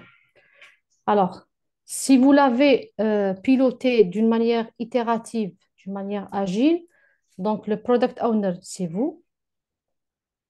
Vous avez un Scrum Master, c'est la personne qui va s'assurer que le framework est appliqué, et vous avez l'équipe projet. Alors, je veux bien avoir plus de détails pour savoir où ça bloquait, ou est-ce que Tani, vous faisiez des réunions en interne pendant la conception de la solution, quels sont les points qui sont bons, quels sont les points qu'on peut améliorer et quels sont les blocages qu'on a rencontrés. On le fait. On était côté Scrum Master. C'est-à-dire, Ça. ça veut dire l'équipe qui a toujours focalisé sur le produit et on partage nos avancées sur chacun au step. Mais en fin de compte, كل واحد كان يخدم de son côté là, qu'il a يمنع كلش en même temps. Et on a eu le résultat, on n'a pas eu le résultat qu'on cherchait. C'est-à-dire, il y a des équipes, il y a des nombres d'équipes qui ont été satisfaits. Pour eux, c'est le résultat qui est Attendu. bon. Mais d'autres personnes qui ont fait le test, et on a fait le test avec les clients et tout ça, on a eu pas mal de problématiques. Alors, on a eu que, c'est vrai, parce que le produit n'était pas satisfaisant à 100%. C'est-à-dire côté fonctionnalité. Mais on Ça, voulait gars, tester. tout le projet, tout. Non, non, non, Machine, non, pas tout, pas quelques tout, pas tout. fonctionnalités, Non, quelques non, non, non, fonctionnalités. quelques fonctions. Très Pour bien. eux, Là, c'est un c'est problème normal. d'intégration. OK, ouais. Ça, c'est un problème Pour eux, c'est... d'intégration. Donc, il y a deux équipes qui travaillent sur le développement. Si j'ai bien compris, donc il y a plusieurs fonctionnalités. Au moment où vous intégrez les fonctionnalités, il y a un dysfonctionnement. Donc là, ça ne répond pas aux besoins du client. D'accord? Maintenant, il ne faut pas que les équipes travaillent d'une manière indépendante. Il faut plutôt travailler d'une façon à intégrer les deux solutions en même temps. Donc, est-ce que au moment où vous avez présenté la première fonctionnalité, Kentemchi, deuxième fonctionnalité, Kentemchi, et l'intégration des deux ne fonctionnait pas? Est-ce que c'est ça le problème? c'est ça, Est-ce que exactement. c'était ça? Il fallait, Hein? il fallait ajouter bon, il faut adapter une solution sur l'autre. Mais l'autre équipe, il y a deux équipes qui travaillent. Les deux veulent que les autres équipes s'adaptent à eux. Tu vois, c'est-à-dire, ايه سي هنا سي لا جيستيون دو لوم après. هنايا لازم لك bon le Scrum Master il est là pour s'assurer que la méthode et le framework est appliqué. بصح لازم لك un chef de projet هنايا qui va faire le l'arbitrage aussi. Parce que c'est lui le chef d'orchestre, c'est lui qui va équilibrer شوية les tensions qu'il y a entre les deux équipes. Et c'est pas ça le but. Parce que là, quand on travaille en mode agile, mindset واحد, notre but c'est de livrer une solution. Ça ne sert à rien que je défende ma partie et que l'autre partie ne fonctionne pas. Parce qu'au final, on va merger toutes les solutions pour livrer un seul produit. On ne va pas livrer des oui, fonctionnalités séparément. Donc, il y a un arbitrage qui doit se faire. Pourquoi l'équipe A défend sa solution et l'équipe B défend sa solution. Donc, il faut faire une réunion en interne pour comprendre pourquoi et quels sont les problèmes qu'on peut régler, quelles sont les difficultés rencontrées pour intégrer les deux fonctionnalités. D'accord? Il doit y avoir des raisons. Maintenant, il faut essayer de comprendre pourquoi. Et oui, parfois, les explications sont techniques. Peut-être que le chef de projet, techniquement, il ne peut pas comprendre pourquoi l'équipe A défend sa partie. Il faut associer une personne technique aussi, qui comprend le langage technique des deux équipes. D'accord? merci, De merci. rien. De rien. Et moi, je rajouterais juste, Abbas, pour rebondir aussi sur ton intervention. En fait, il y a deux choses à garder en tête quand on développe. C'est un, que les tests, c'est quelque chose qui se fait en permanence, on continue. À la fin de chaque sprint, de chaque semaine, chaque 2 semaines, dépendamment du sprint. Donc, tester, c'est pas livrer ou la dernière Bien sûr. fonctionnalité. Tester, c'est une implémentation en continu. Et c'est pour ça que généralement, dans des logiques DevOps, il y a des principes de ce qu'on appelle du CI/CD, c'est-à-dire du Continuous Implementation and Continuous Deployment. C'est-à-dire, tu dois intégrer les fonctionnalités au reste en permanence et déployer en permanence. Parce que tester كلش end-to-end, la globalité du projet, des fonctionnalités, et non pas attendre à la fin باش نتester كلش. Et dernier point aussi pour rebondir aussi sur ce que disait Rania, n'oublie pas que les tests, alors généralement, elle a parlé du product owner qui se substitue au client, mais idéalement, si possible, autant que possible, à un certain moment, il faut faire tester par le client lui-même. Parce que maintenant, dans les projets, on a parfois des exigences plus élevées que celles du client. Parce que nous, dans le technique, etc., ou l'axe, parfois le client a des exigences plus élevées. Donc, n'hésitez pas à confronter le client à ce que vous avez développé pour qu'il puisse tester, vous donner rapidement un feedback, ben, je te corriger ou t'appeler les remarques que tu as. Alors, je reprends la dernière question de Yacine. Tout à l'heure, il disait, est-ce qu'on peut avoir les outils nécessaires pour la gestion de projet? Euh, alors, on a parlé de Trello, de MS Project. Alors, Gantt, c'est plus une façon d'afficher un planning. Oui, il y a des outils de Gantt. MS Project le fait très bien aussi. Alors, je ne sais pas si tu as d'autres outils que tu pourrais partager en plus de cela. Alors, en plus de, moi, j'utilise MS Project et même si MS Project bon, nécessite une licence pour l'utilisation, pour son exploitation, on peut toujours le faire avec un fichier Excel parce que le fait de le faire ne nous empêche pas de suivre après. Donc, pour que l'Excel, ça sera figé. MS Project, il fait le calcul pour nous, donc il y a un calcul qui est fait en arrière-plan. Donc, rien ne nous empêche de le faire sur Excel. Mais ne pas avoir d'outils ne nous empêche pas de bien gérer notre projet. Quand l'Excel, il va faire des merveilles, on peut gérer et on peut faire le suivi de tous les projets. Voilà. Après, maintenant, ça, il y a, bon, nous, par exemple, en interne, pour les projets de développement de software, à un niveau très élémentaire, Trello, ça fait très bien le job. La logique de sprint en mode Kanban. Et aujourd'hui, il y a des outils qui m'a Jira, qui sont très bien faits, Annick, pour les burn down charts, Oui, pour la vélocité de développement Tana pour calculer ça. Parce qu'en fait, des outils qui Jira, qui dit analyser, ils font du Scrum oui, qui m'a donné Trello, hein, sauf que ils rajoutent avec la couche de pouvoir calculer notre vitesse de développement et ça nous aidera derrière, je pense que c'était Yacine qui avait posé la question, ou je sais plus qui, ça nous permettra d'estimer notre vitesse de développement et par conséquent pouvoir prédire quand on fait de nouveaux projets, pouvoir budgétiser correctement, parce qu'on donne en paiement à peu près notre vitesse de développement en fonction de la difficulté. tout à fait. Jira, voilà, Jira, il te permet d'éditer des rapports Donc, ce que tu fais sur Excel ou le MS Project, لازم أنت, tu prépares le rapport, etc. Mais Jira, non. Jira, en fonction des données qui sont injectées, on peut éditer un rapport et le présenter au client, par exemple. Donc, on va gagner plus en productivité et efficacité. Mm. Mais c'est une solution qui n'est pas open source. Donc, c'est plus pour les grands groupes, etc. Oh, je pense, alors aujourd'hui, la dernière, Même free, normalement, même. Hein? ouais, c'est free, je pense, de mémoire jusqu'à 10 utilisateurs. D'accord. Normalement, de mémoire, c'était 10 utilisateurs par équipe. Qui te dit plus d'utilisateurs, il faut payer. Je pense que Très c'est bien. vraiment de l'ordre de $10 par user par mois, à Ah, peu très près. bien. C'est une bonne solution, à la couleur. Mm. OK, alors, est-ce qu'on a d'autres questions entre-temps? Euh, Hmm, alors, qu'est-ce que je... bon. Alors, je voulais, Tannick, revenir vers toi aussi, Rania. Est-ce Hmm. qu'aujourd'hui, en termes de framework, alors on a parlé de Scrum, on a parlé que ce soit la gestion de projet en V, là, en cascade, etc. Aujourd'hui, c'est quoi les nouveaux frameworks éventuellement, plus ou moins tendance? Est-ce qu'il y a des nouveaux frameworks déjà éventuellement qui ont été introduits? Ou là, c'est toujours, aujourd'hui, on est toujours sur les mêmes. Euh, que On tu- est toujours sur les mêmes, sauf que ça devient de plus en plus souple sur le plan gestion. Ce qu'on avait dit, que Kanban, par exemple, qui a un framework à part. Donc, le Scrum l'a adopté. Donc, ça sera une intersection avec toutes les méthodes parce qu'au final, l'approche est la même, c'est l'agilité. Donc, au final, c'est rendre le travail flexible et adaptatif. À ma connaissance, il n'y a pas eu de nouvelles méthodes. Le Scrum, c'est le plus connu. Fait le Kanban aussi. Donc, à part ça, à ma connaissance, il n'y a pas d'autres. Ok, très bien. Alors, juste à titre d'information, on ne sait jamais déclarer tout le terme. Dans la logique Scrum et l'agilité, il y a un autre framework on n'en parle pas beaucoup parce que c'est réservé aux grandes entreprises, c'est le SAFe. Le safe, oui, Ouais, mais c'est. exactement. C'est le Scaled Agile Framework. Alors, c'est grosso modo, c'est du Scrum pour les grandes entreprises à partir de 100 Oui, collaborateurs, les grosses entreprises. Quitte que l'entreprise bzaf, en termes de nombre de même. collaborateurs, Voilà. il y a un autre framework qui est appliqué, qui s'appelle du SAFe, mais qui reprend l'élémentaire, t'as les équipes, c'est du Scrum. Voilà, ça c'est juste au cas où tu fais Exactement. des recherches, tu n'as pas le terme SAFe.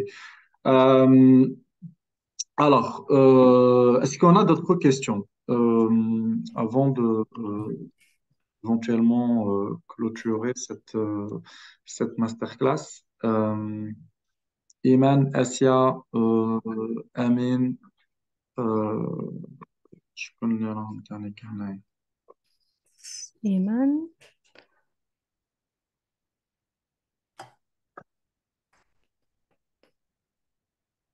Inès,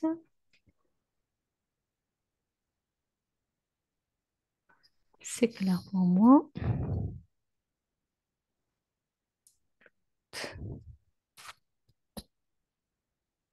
Alors, super. Alors, puisque Je vous remercie. ouais, c'est Oui. le Il y mec. a, il y a un bon Alors, feedback. Alhamdoulilah. je fais sur l'appel. Amen, c'est bon, c'est clair. Asia, Hassam, Inès, Iman, Sarah, Iman, Yassine, Nizar ما Oui. سمعناكش اليوم ما بنتش اليوم. Amin, all clear. Ah, yes. Ok. صح صح. C'était très clair. Merci beaucoup pour la présentation. De rien, avec plaisir. Merci.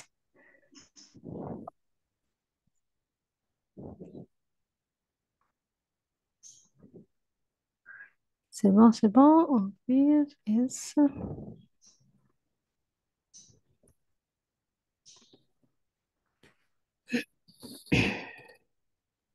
Juste une dernière question. مرحبا. Vous avez dit que quand il termine un projet, l'appel à client et toujours savoir si le produit il est bien pour lui ou pas, c'est bon, c'est intéressant, mais à quel moment on le fait? هذا Après c'est bon. l'utilisation. Là, Ouais, ça là, dépend. c'est en cours. en cours d'utilisation. Mais bien sûr, parce que quand tu livres une solution, quand vous livrez une solution ou une fonctionnalité, la qualité, Hadi, il faut la suivre tout au long du projet. Donc, il n'y a pas une phase où il te la qualité. La qualité, ça fait partie du process de développement. D'accord? C'est un process qui va continuer. Après, une fois que vous avez livré la solution, c'est bon, elle répond aux besoins du client. C'est bien de faire aussi un suivi pour vous assurer que Oui, la solution est réellement exploitable. Moi, de toute façon, je le fais parce que ça m'intéresse de savoir, d'avoir le feedback opérationnel lors de le l'utilisation, client. bien sûr. Ça va lui permettre déjà de se sentir utile, il est valorisé, ça va le fidéliser aussi, et ça veut dire que vous tenez à ce qu'il utilise la solution que vous avez livrée. ماشي on Ah, livre et on s'en va. exactement. Ouais, فهمت؟ ouais. Ça, هنا c'est. on sort complètement du cadre du projet, mais on parle humain. Vous me livrez quelque chose, vous taillez les services après-vente. Est-ce que vous êtes satisfait? Est-ce que ça répond? Est-ce qu'il n'y a pas eu de bug? C'est un plus pour moi. Donc, ça sera sur un point positif et un point de plus pour le prestataire. C'est-à-dire qu'il faut les approcher et savoir est-ce que le Oui, produit bien il sûr, est bien Et sûr. en il en fait, est Parce que vraiment. demain, pour aussi rebondir sur ce que tu dis aussi, Rania, plutôt تسقسيه est-ce que عجبه الحال, plutôt il va te dire oui ou non, et plutôt tu bien vas sûr. معناتها vaut mieux تسقسيه على Ça, البكري. ça, Ça, je disais, vaut mieux ça, l'intégrer très vite. ouais. Mais on a peur que tellement il s'attache à nous, ça veut dire toujours, il va dire revoir ça, revoir ça. Ça veut dire que ça sera un projet pour chaque client. Alors normalement, on fait une solution pour tout le monde. Alors, هذا وش راك تحكي, je me permets d'intervenir, c'est le fameux dilemme de la différence entre un éditeur de logiciel et une SS2I. وش راك تحكي, Abbas, c'est très commun dans le monde des éditeurs de logiciels et des gens qui développent des solutions, dans le sens où est-ce que je réponds à toutes les demandes de mon client parce qu'elle n'est pas même chez ou là, je me dis non au risque de ما يزعف عليا, mais يتخدم لي البروجي تاعي sur le moyen, le long terme. En fait, généralement, ce qui vous est demandé en général quand vous faites des solutions, وراكم حابين تعاودوا تبيعوهم à d'autres clients. En fait, le feedback de vos clients, il faut toujours l'accepter. Ça, c'est sûr. أنت واش يقول لك, OK, très bien, je le note. Ça ne veut pas dire qu'il يقول له OK, راح نديرها tout de suite. هذه وحده. Mais il faut toujours avoir une logique de roadmap. On en parlait في pitch deck comme la dernière fois. L'idée, c'est d'avoir une roadmap en disant how est le développement de la solution تاعنا, du produit تاعنا sur le long terme. Maintenant, إذا راك مقلق وراك حاب هاد la modification دركا يا خويا tu payes. من الآخر. Maintenant, إذا راك حابها وانا نشوف باللي c'est vrai, il y a beaucoup d'autres clients qui expriment le même besoin. L'idée, c'est de l'intégrer sur une roadmap, sur une feuille de route.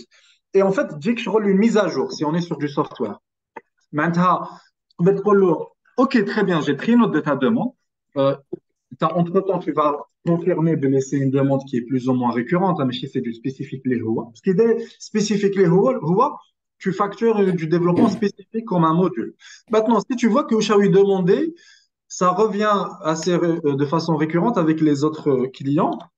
Là, ce que tu dis, tu l'inscris dans ta roadmap en disant, Asma, أنا هاد la fonctionnalité اللي marquetها, نقدر ناجوتيها لك dans 2 mois, dans 3 mois, dans ma belle شحال. Donc, est-ce que قابل تصبر تجيك gratuitement comme une mise à jour. إذا راك مقلق عليها أنا نقربها في la roadmap تاعي, mais par contre, tu vas payer. Parce que euh, pour chambouler un planning de développement qui a été mis en place avec une roadmap, etc., il faut qu'il paye le prix. Donc, c'est pas facile. C'est pas du tout facile de dire non à un client. Oui, oui. C'est jamais facile. Mais il faut savoir, accepter le retour client et surtout l'analyser sur une vision beaucoup plus globale d'autres clients. En disant, si je développe pour lui, est-ce que c'est vraiment que pour lui? C'est très spécial au Shawi de Mandeli ou là non? Avec un petit peu de modification, je peux en faire une fonctionnalité qui va servir d'autres clients et ça deviendra des arguments de vente. Donc là, soit tu lui dis, Asbor, m'ajouter la roadmap ou j'ai mise à jour après, ou là, non, tout de suite, ben, tu payes tout de suite. Mais c'est très, très compliqué et c'est un grand démarre مع les clients parce que c'est داك تحوس يفرحوا كما تقول غانيا, c'est la satisfaction client, c'est يخلصوك à un certain moment. les concurrents ils disent له لا لا الاخر يقول له eh donc c'est pas toujours évident mais قلت Oui, لك il faut savoir l'inscrire dans une roadmap c'est l'une des meilleures approches.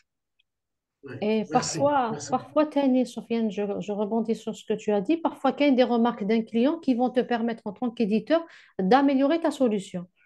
Donc, au fur et à mesure que tu as des feedbacks des clients, la solution tech, elle est optimale, surtout quand c'est une application in-house. Donc, c'est vous qui allez développer pour vendre et pour vous faire une place sur le marché. Donc, moi, je suis la première cliente. Dès que des remarques, vous les notez. Deuxième cliente, etc. Et ça va faire d'une solution complète. Et c'est comme ça que les ERP ont pris place sur le marché. C'est à travers toutes les expériences utilisateurs et feedback client. Hmm.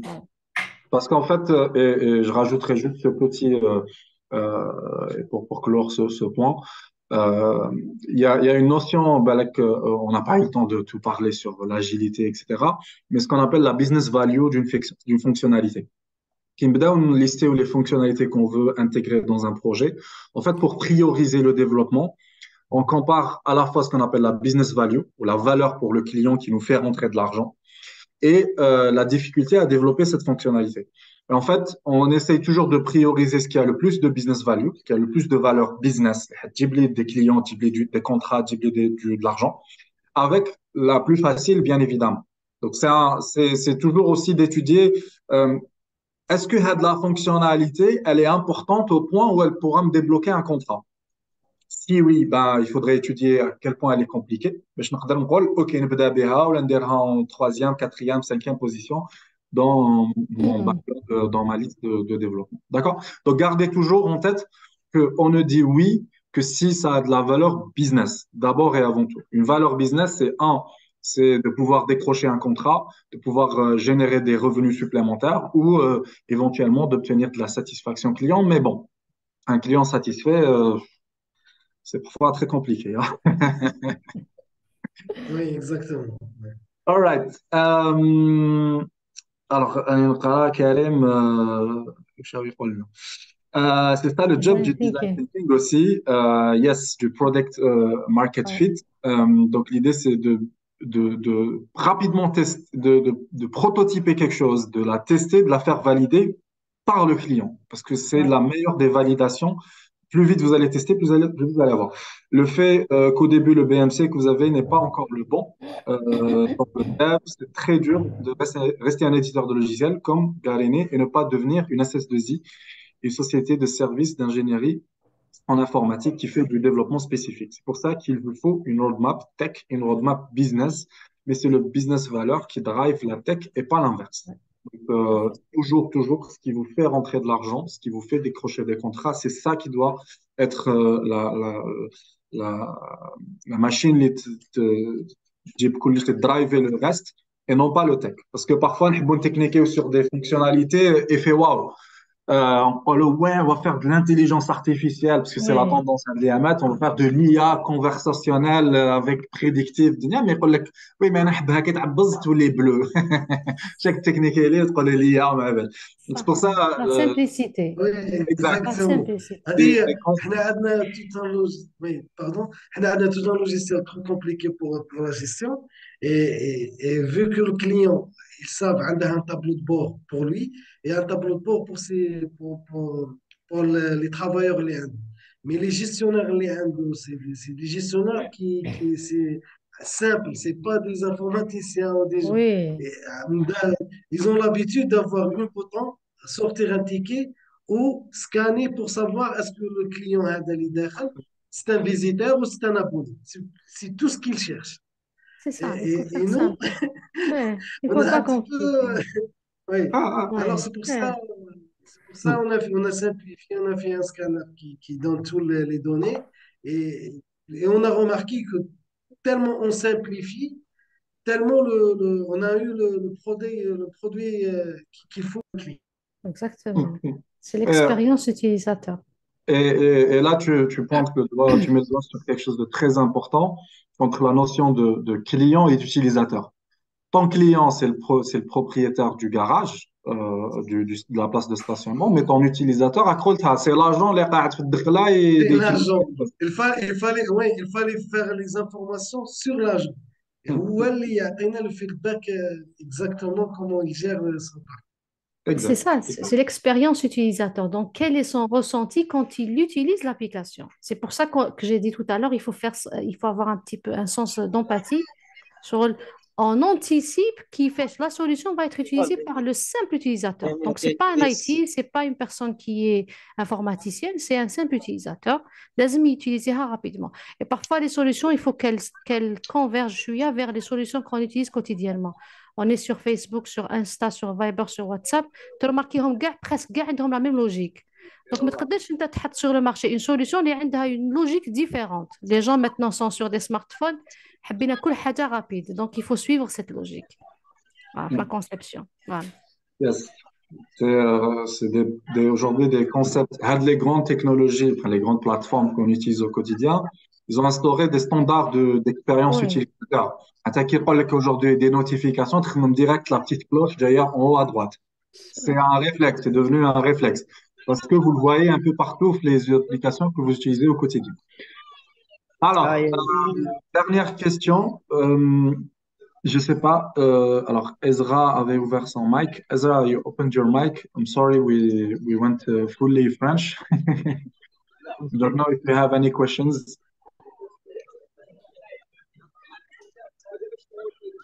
Non. OK. Alors, il y a Iman Katlik, je viens d'assister à la fin du call. Votre affiche s'est enregistrée. Oui, on va faire ouais. l'enregistrement. Un bref résumé des points abordés aujourd'hui. Allez, on dit ce que je finis اليوم غنية. Déjà que la présentation était courte. Alors, on a Vaut parlé mieux des ترجعي la principes. preuve, la deuxième slide تاعك وين درتي les grands points. Ok. Pas mal. Alors, le sommaire, très bien. Je reviens sur le sommaire.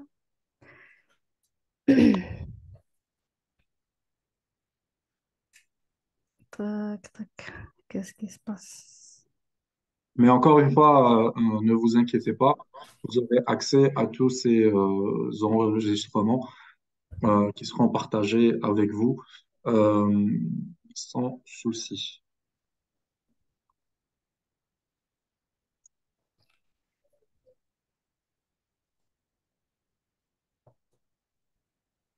Le partage sur IBAN, Sophie?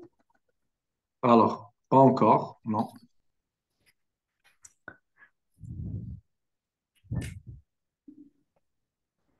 Alors, partager.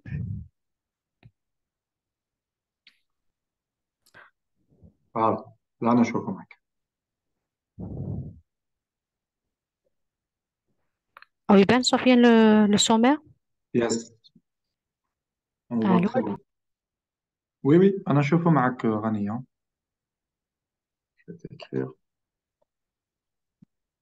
Allô? On voit ta presse, Rania. Oui, on le voit bien. OK. Alors, on a parlé de la définition du projet. Qu'est-ce qu'un projet? Donc, on a dit que c'est un effort temporaire qui va livrer un produit unique. On a parlé des phases d'un projet. Donc, quelles sont les phases par lesquelles on commence? Quelles sont les parties prenantes dans un projet? Donc, quelles sont les personnes ou toutes les parties prenantes du projet? Comment je communique dans un projet? Quelles sont les contraintes que je peux rencontrer? Donc, on a parlé des principales contraintes, pas toutes. Quelles sont les approches qu'on peut utiliser pour gérer un projet? Donc, on a le waterfall, l'agile et l'hybride. L'agilité et le scrum. Donc, on a défini ce que l'agilité et le scrum dans l'agilité. Quels sont les indicateurs de performance et les outils que je peux utiliser? Et quels sont les certifs que je peux faire pour être un bon chef de projet? Voilà. Merci beaucoup, Rania.